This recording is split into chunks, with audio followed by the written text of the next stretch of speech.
Bonjour, bienvenue à la chaise bleue. Aujourd'hui, on vous parle de la spécialisation GRH.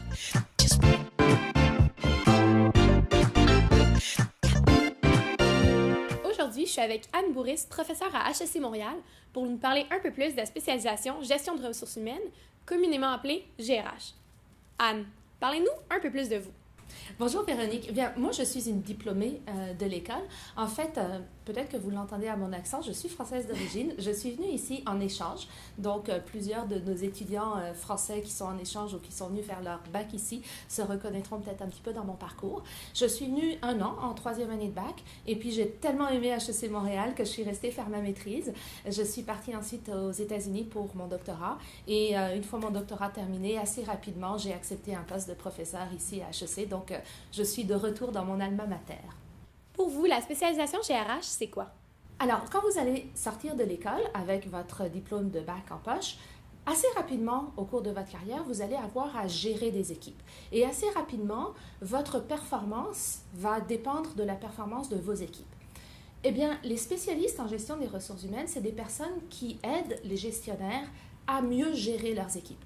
Donc, qui vont vous aider à sélectionner les membres de votre équipe, qui vont vous aider à évaluer leur performance, à donner du feedback, à mobiliser les membres de votre équipe. Et pourquoi faire cette spécialisation à HEC Montréal? C'est une excellente question. En fait, les spécialistes de la gestion des ressources humaines doivent avoir une bonne compréhension générale de ce qu'est une entreprise. Et une des forces d'HEC Montréal, c'est d'avoir un tronc commun assez important dans lequel vous explorez toutes les différentes facettes de la gestion d'une entreprise, finance, marketing, etc.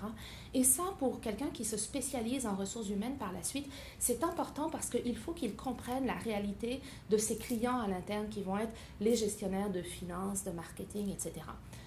Un autre avantage de HEC en ce qui concerne la spécialisation gestion des ressources humaines, c'est qu'on est au Canada le plus grand groupe, le plus grand regroupement de professeurs spécialisés en gestion des ressources humaines de toutes les universités canadiennes.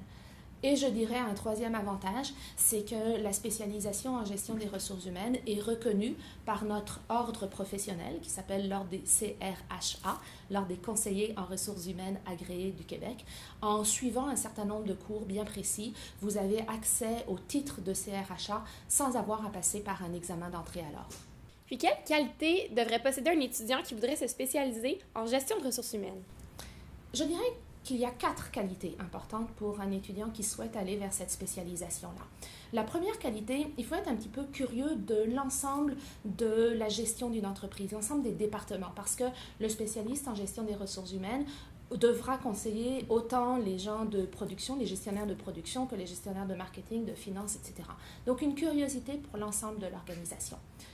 Une deuxième qualité, c'est la capacité d'influencer, de conseiller.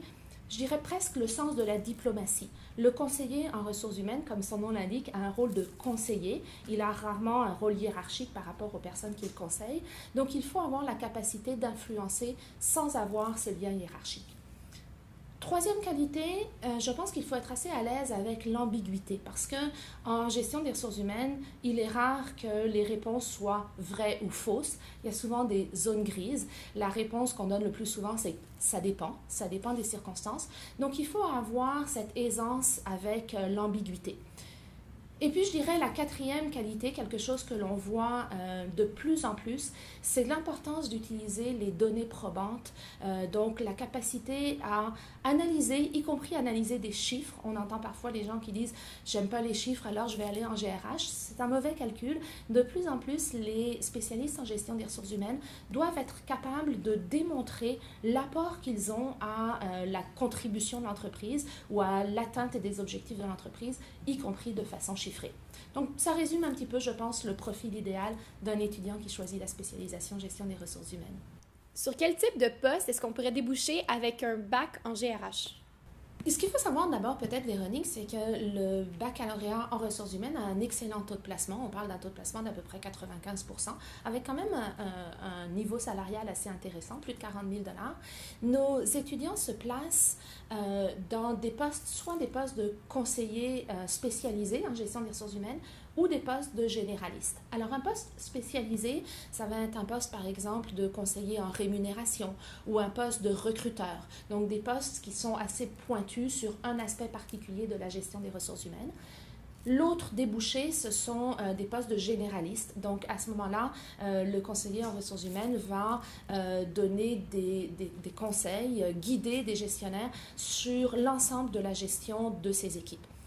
Un dernier point aussi en ce qui concerne les postes, ce qui est important pour un étudiant à savoir, c'est que la spécialisation en gestion des ressources humaines à HEC Montréal donne accès au titre professionnel. Nous avons un ordre professionnel qui s'appelle l'ordre des CRHA, conseillers en ressources humaines agréés du Québec. Et en suivant un certain nombre de cours bien précis dans la spécialisation, on a accès comme diplômé de bac au titre de conseiller en ressources humaines sans avoir à passer l'examen d'entrée à l'ordre. Puis, à quel type d'entreprise s'adresse cette formation? En fait, toutes les entreprises, à partir d'une certaine taille, ont besoin de conseillers en ressources humaines. Donc, je dirais à partir de 50 employés environ et plus, une entreprise va gagner à avoir des spécialistes de la gestion des ressources humaines. Et on parle de tout secteur d'activité confondu, autant dans le secteur public que dans le secteur privé, des OBNL, vraiment une large diversité d'entreprises. Mais la gestion des ressources humaines, elle peut se faire également en agence. Donc, il y a par exemple, je parlais tout à l'heure de recruteurs, il y a des agences de recrutement et il y a également des cabinets de consultants qui vont être là pour donner un service de consultation externe et qui peuvent embaucher aussi des spécialistes de la gestion des ressources humaines. Merci Anne. Maintenant, un petit message du comité GRH. Bonjour, je m'appelle Lily et je représente le comité GRH. La mission du comité est de promouvoir la spécialisation RH et le CRHA, qui est l'ordre des conseillers en ressources humaines agréés. Nous proposons des activités comme le brunch-causerie, le cocktail de réseautage, des conférences et des ateliers découverts. Tu peux nous retrouver sur notre page Facebook Comité GRH HEC Montréal. Ma dernière question pour vous aujourd'hui. Pourquoi conseiller à un étudiant de se spécialiser en gestion de ressources humaines? J'aurais tendance à vous dire parce que ce qui fait la différence pour une entreprise, ce sont les personnes. La technologie, elle est facilement imitable. Une entreprise peut aller acquérir la technologie d'un concurrent ou imiter la technologie d'un concurrent. C'est vrai pour les sources de financement, c'est vrai pour les stratégies. En revanche, en ce qui concerne les personnes, les employés qui travaillent dans une entreprise et la façon dont ces personnes sont gérées, les valeurs, la mission de l'entreprise, tout ça, c'est des choses qui ne sont pas imitables et c'est ce qui fait la différence en bout de ligne d'une entreprise à l'autre. Alors pour moi, la spécialisation en gestion des ressources humaines, c'est ce qui est au cœur de la performance d'une entreprise. Mais de façon plus générale, et ça vaut pour toutes les spécialisations, j'aurais tendance à conseiller à un étudiant de choisir la gestion des ressources humaines parce qu'il aime ça ou parce qu'elle aime ça. Et quelle que soit la spécialisation que vous choisirez, vous allez réussir si vous aimez ce que vous faites. Donc, merci beaucoup Anne pour l'entrevue d'aujourd'hui.